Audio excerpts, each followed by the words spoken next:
All right, fellas. Here we are at SneakerCon. SneakerCon Dallas. It is crazy right here. You get this back shot. Get y'all a little dizzy right here. It is ridiculous going on right now, man. This is sick, man. So this is supposed to be the largest that they have ever had. So this is looking like it, honestly, the way that it is. And we're just getting started, so we're going to come back on y'all with some more content on this. For sure, guys. Keep us locked in. Hey guys, welcome back to the Zeros and Ones podcast. We are your host. I'm Cruz, Robert Mack. and we are here on another episode, guys, talking about our experience at SneakerCon Yes. 2026 here in Dallas. Uh, awesome experience, I Yes. feel. It was good. And then talking about also The algorithm. the algorithm Yes. and what that does to us and you and what we could do to be able to get us, in a better algorithm in ourselves and in life out there. And then obviously wrapping all that up with our faith. Yes, absolutely. I think we would need to start out with talking about SneakerCon, really. And, we went to Soul first, which was kind of a local sneaker convention. And that one was really great in the aspect of that it was really hyped up there. But going into it, we had no idea really what to expect, except for that it's going to be, kind of a local event. That's all we knew. Yeah, for me, I think it was one first experience at a sneaker event. Same. Soul to Soul, I think was really at the soul of it. I mean, Best way to put it. It was, there wasn't a ton of people. Yeah. But the people there were obviously excited and legit about sneakers. Yeah. You had quite a bit of people selling different things, shoes, gear. So you had all sorts of stuff being sold But as I well. think in a lot of ways, the hype was more loud there at Soul to Soul compared to SneakerCon. And I think that the SneakerCon was amazing, but I think that the bigness, the large scale of it was what hyped it up even more. Does that make sense? Yes. You think about Soul to Soul, it was very the energy. It was a good energy, good vibe there. Everybody was kind of pumped up. Everybody was excited. They had raffles.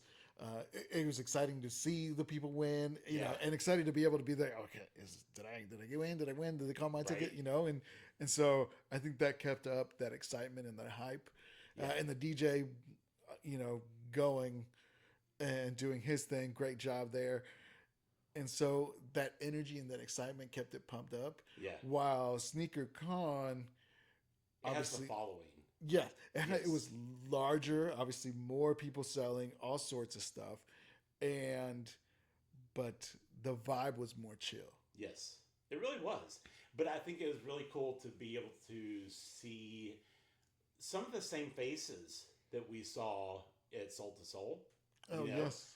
That was really cool because it was some of the locals, but then it was also a lot of people when at SneakerCon. I mean, I talked to people that came all the way from, to Dallas from Wisconsin, Washington State, Minnesota, Memphis, Mississippi, yes. Yeah, so Houston, a a lot of people. Dallas from the local Texas areas. Some were local. We shout out to Taylor from Forgiven Souls. Yes, she was out there. We met her at Soul to Soul, and she was back out there again. Again, great selection that she had.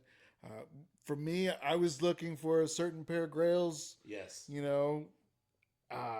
And although a lot was very tempted, it came out with nothing at the end. There was some out there, some great deals, but I was just like, do I want this or should I just wait for what I really want? And so I waited. I was patient about it. But you came out with, a pretty good steal there. Yeah, absolutely. Well, two things I got out of there was one, the pair of shoes that I got a pair of the IE 11s, the playoff got those for $50, brand new. Yeah. And that was a huge steal, especially for those, because so anybody who doesn't know about the playoffs, and especially with the IEs, they're the international exclusive is what those are. And the story behind them is that they were the same shoes that Michael Jordan wore in the 97 playoffs, but they didn't have those vented panels in there. They had the leather panels on there. Yep. And they're kind of funky looking, but they're really cool. I like them. They're very sporty. And he wore those for 3 of the games of the playoffs, of the 97 playoffs. And then they never came out with them, as a shoe that you could purchase of those type. Then Tinker Hatfield took them and transitioned them into a summer shoe by adding the vented panels into there, the mesh panels, and which they're amazing. They're so comfortable, incredibly comfortable. So that was a huge steal for me, and especially being able to find a pair of size 14. Yeah. My thing was I literally went to every one of the stations, and I started out immediately. What do you have in a size 14? You don't have anything in a size 14? Okay, cool. I'm going to the next one. Yeah. Made my selection easy. Yours, great. Yeah, that's yeah. I mean, there's a lot of temptation there as far as size 11s everybody's gotten. So it was just like, oh man, I really want those. Oh man, I really want those. It's like, oh man, do I really want those, or do I really want my wife to be angry with me because I just spent a bunch of money on shoes? I remember I found that one pair of Unions. The Union lows. Yes.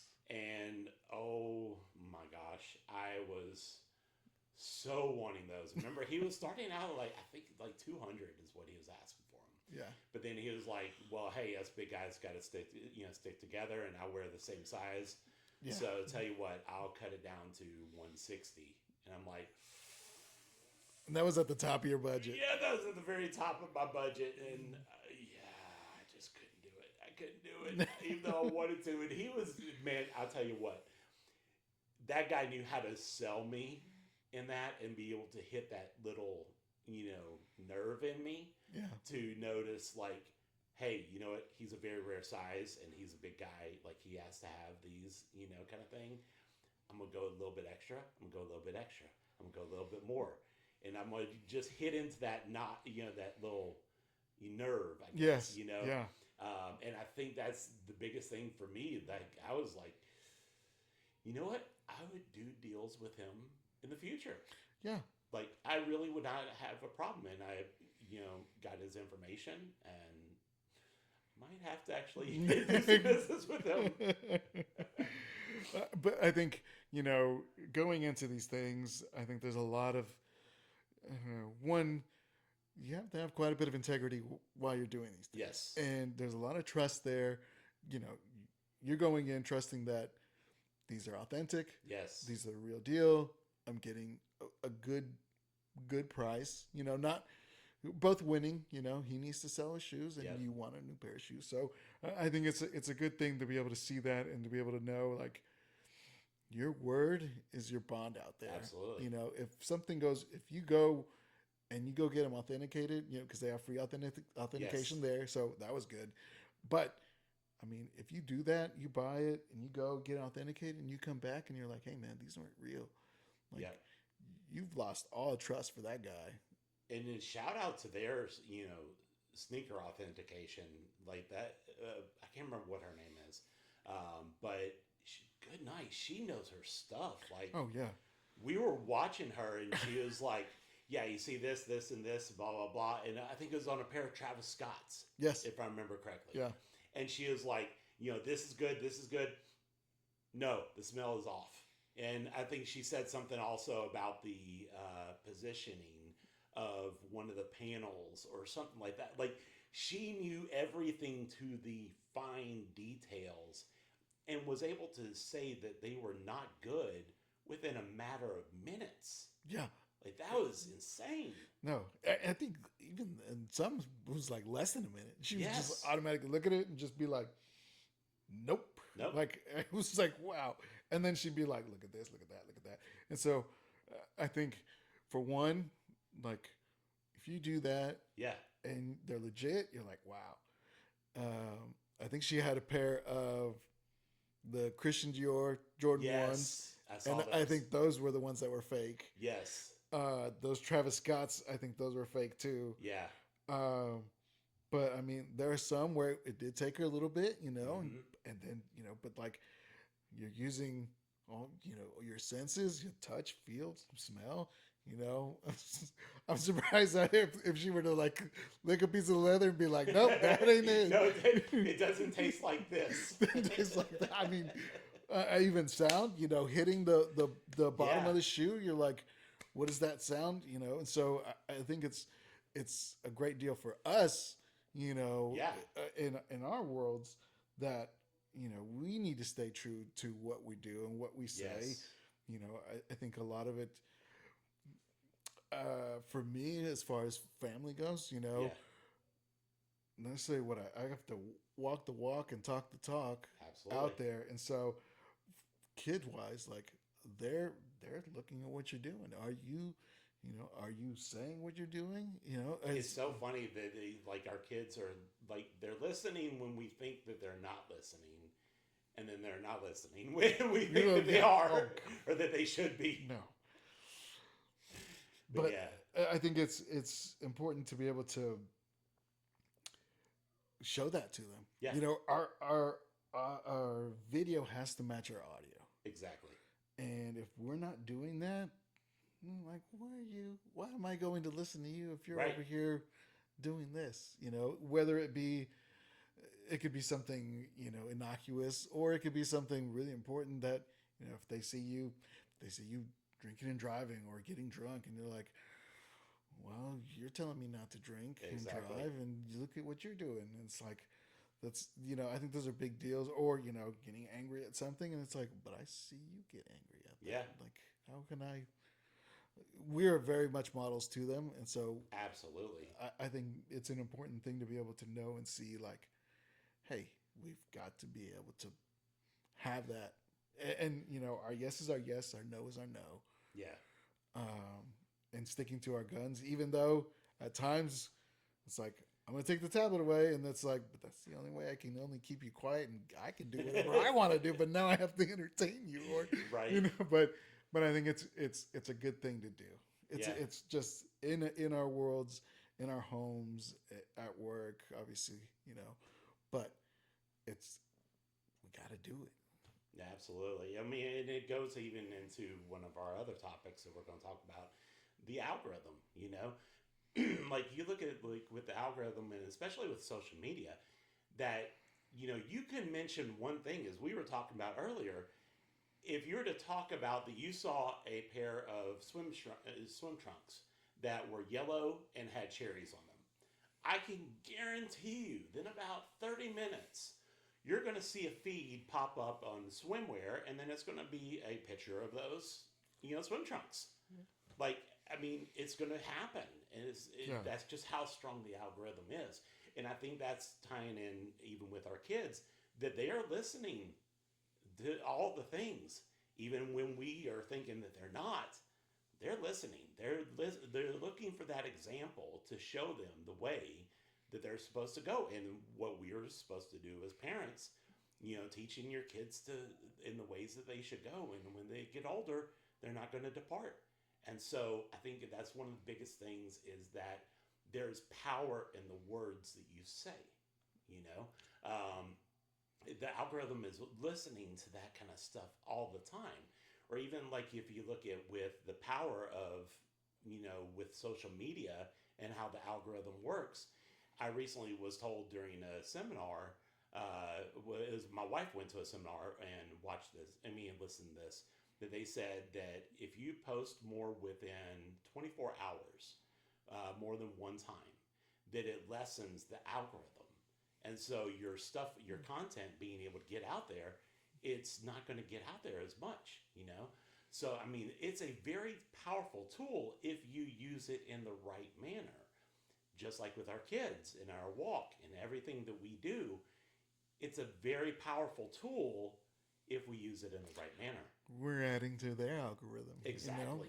From what they see and what we feed them. Yeah. Feed them. I think it's yeah. You look at YouTube or Facebook or TikTok or and Instagram, like all those things. You look at one thing Yep. and it's like, okay, I'm gonna add some more to that. Maybe you'll like that. And so Yeah. you like that, you stuck around for the whole video. It's like, I'm gonna give you more of that. I think there are times where, like, for me, there's video games, and I'm like, oh, I like that video game, and then it's like, oh, I'm gonna show you this, or movies. Yep. It's like, oh, you like Marvel movies, I'm gonna show you more Marvel movies, and so, or like more scripture. It's like, oh, you listen to this, this podcast for this pastor, and it's like, I'm going to give you more of that. And so Yeah. it feeds you. So you know whatever you're looking at is going to feed it. And so I think with you look at good things, stuff that fills you spiritually, stuff that may be entertaining, stuff that may not be you know very good, it's going to feed it to you. And then You start to look at things that are unwholesome, and it's going to pick those things up. And that's how it is with our own lives. Is if we're picking up on if we're feeding into the unwholesome, it's going to continue to downward spiral into that manner. If we don't, if we feed ourselves into the things of God, then it's going to continue to build up into that as well. Yeah. That's how we found out about, like, with SneakerCon coming. I mean, it was the last second, like, out of the blue, posting those on Facebook on their events, and it knew that we were, searching for sneaker events to go to. And we were just talking about that. And then boom, it pops up. Or even just, we are sneakerheads, and hey, you're a sneakerhead. This event is happening near you. Absolutely. We know where you're at, so why not, Why push not this? go to that? Yes, I'm a big foodie, and it's like, Yes. oh, I looked at this restaurant, and it's like, oh, you like that restaurant? Here's some food events coming up in your area, and so it's so like it's learning, it's listening. Yes, absolutely. I think so.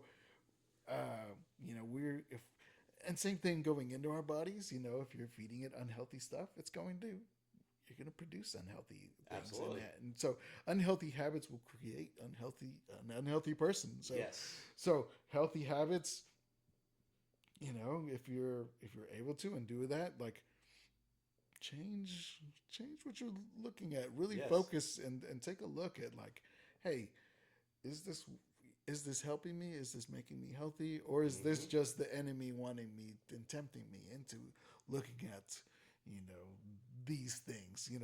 It could be something as simple as, like, oh, it's a girl in a bikini, and it's like, okay, cool.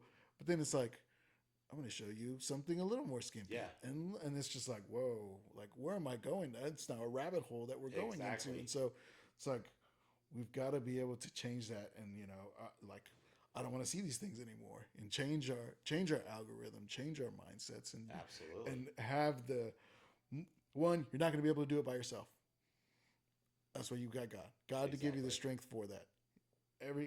Everybody's going to be tempted. There's temptations out there that no man will ever not be tempted by. But with the power and strength of God, like, you'll be able to overcome those things. Yeah. And you'll be able to. I just want to listen to worship music. I just want to listen to pastor sermons. I just want to listen to stuff about the Bible and learn more about those things, and that will continue to feed that, and you'll continue to want that, and continue to just fill your head with good, and push that bad out. I think the biggest thing is, for me, that is, like, just like how the algorithm is listening at all times, for all those things. And it's very powerful in how it picks up on all those details. And it's one of the biggest things that people have looked at when thinking about, national security and all these other different, security aspects. But the fact of allowing the power of the word that you speak, to be that much more that much more powerful. Because especially when you're talking to a person and you let your yes be your yes, your no be your no, they're going to look at that. Your bond is your word. You know, they're going to look at that, and if they're to say, hey, you're going to come back and do business with me, then yeah, they're going to come back and do business with you. If their yes is their yes and their no is their no, So, or like say for as an example, that guy who was helping me a lot more, that was enough for me to be wanting to do business with him, and that's that much more powerful of a word, you know. So I think that that's the fact that we have to allow the power of our words be true to what we are expecting and what we're trying to come about. And if we're not, then sometimes it's best to be quiet, you know? Yeah, I mean, you think about walking in our faith, and it's not going to be perfect. We're going to stumble and make mistakes in that sense. But if we're walking in that, and we're being a Christian, and we have to live kind of by certain standards that are written, and so we want to make sure that we are continuing to be in that walk with Him. Yes. And it's not easy. Absolutely. It's a narrow path, and He says it, but in the end, what the reward is greater than anything here on earth. Yeah. And it's for eternity. So I think, a lot of Christians get a bad name because of the hypocrisy out there. They're judgy, they're pushing the word out there, and we are to love everyone. Yes. And that doesn't mean we're gonna give you a pass on things. I love my child, and I'm gonna say, hey, you made a mistake with this. Yep. Like, let's see if we can't correct this in a loving way. But I think if we don't do that, we're giving Christians a bad name. Absolutely. If we're out there and we're like, oh, I don't want to get drunk. I'm holier than thou in this, and they see you at a bar. Yep. And it's like you're, drunk, to the point where you can't even do anything, and you're like, I'm fine. I'm still, Christian. But there are times you go in to stumble and fall, and we're there to help and pick you up. But we got to, still remain true to ourselves and remain true to God in our word with Him. Absolutely. And to tie in with that, I think one of the biggest things, and to give a good shout out, like a big shout out to Dope Active Fathers, that organization that was there. That was one of the things that I got, was a cap from them, because I had no problem being able to give into that organization. And after hearing his story and how everything came about and all, but what Dope Active Fathers is that it's teaching fathers how to come back to being a father. The ones who have left being a father and to being an active father in their kids' lives. Or say, for instance, blending families to being a active father in their blended family lives, And I think that for me, that's such an element that just hit home to me, and the power of what he is doing in that whole organization. And he was just talking about like how to teach his kids to, teach the dads, the fathers, to braid their daughter's hair. Yeah. Or things like that, or how to decorate shoes, or how to be able to customize shoes, and all these different things that could be able to do with them. Kind of like with me, with my son, with the lightsaber ones, tying in that whole aspect of customizing the shoes and all that. Like that hits home to me, and it's the power of your word and what you're going to do as a father. Am I going to show up in my kids' lives, or am I going to be non-existent? Right. And you never know what that example does for him, growing up. Absolutely. With his kids, he's going to be like, well, I'm going to be like my father. He was involved. Yeah. He did things with me, created moments and experiences that I'll never forget. Mm-hmm. And I think it's a big, kudos to you and the fathers out there that are doing those things, because it's going to be generational. Yeah. And hopefully, I know for me, my dad, incredibly hard worker, and I get my work ethic from him and my mom, and so it was such an experience to be able to have that and those values be instilled in Absolutely. me, and hopefully I get to pass it along to my girls, Yeah. and hopefully they're that way too. Um, both wife and I are very hard workers, and so hopefully they get that, and but again, hopefully they get one the Christian aspect of it, the love of God that I have, and that gets passed down more importantly than anything. And so, I really hope that does. I see it kind of a little bit right now, and she's going to church, being involved and stuff. And so I think as they grow older, it's important to be able to they know that they have it, and you're there for that support. And I think it's a great organization what he does, and I think dads sometimes don't get the credit that they need to. They really don't. And I think you're a great dad, and I'm proud of you for for what you do with your son, and I see it in him, and I know he values you and how he looks up to you. I appreciate that. It really ties in a lot of the whole thing. Like, I remember when my son, when we went to a church service and they did the altar call, and he asked for me to go up with him to go pray with him, the sinner's prayer, and to give his life to Christ. And I was like, that is the coolest. That was one of the biggest things for me.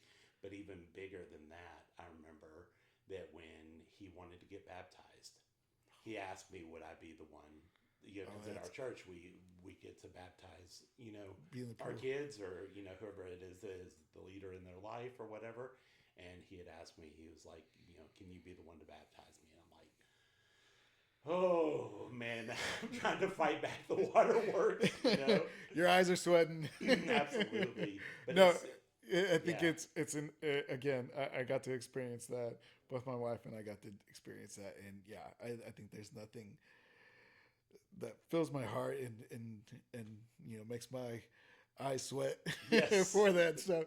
But I love that, and I love that we are continuing to pour into their algorithms and what they do. Yes. And integrity and the morals and the values are there, and I know they hold me accountable. Yeah. They're like, well, Dad, you said you were going to take us to go get ice cream, and it's like, oh, but you just smacked your sister, and I did say that. And so it's like, all right, you know what? I'm going to keep it. I'm going to do it, even though I'm upset with you. But yes, I did say that, and I am going to do it. So I still do it. But and I hope they see that. I hope they really, are able to, in the future, do that as well. Absolutely. Well, you guys, so you've been listening to the Zeros and Ones podcast. We are your hosts, Robert Mack. Obi Cruz. And make sure to like and subscribe, as well as comment on there if you want to see anything, any kind of questions or answers or anything feedback-wise or whatever. Feel free to do that. We'd love to see your comments. Yeah, any feedback, guys. Love to be able to hear it. Love to be able to hopefully share this with others. Hopefully you get a great experience and feel the love that we have for you guys. And would love to see you come back for more. Absolutely. Well, this is Zeros and Ones. We out.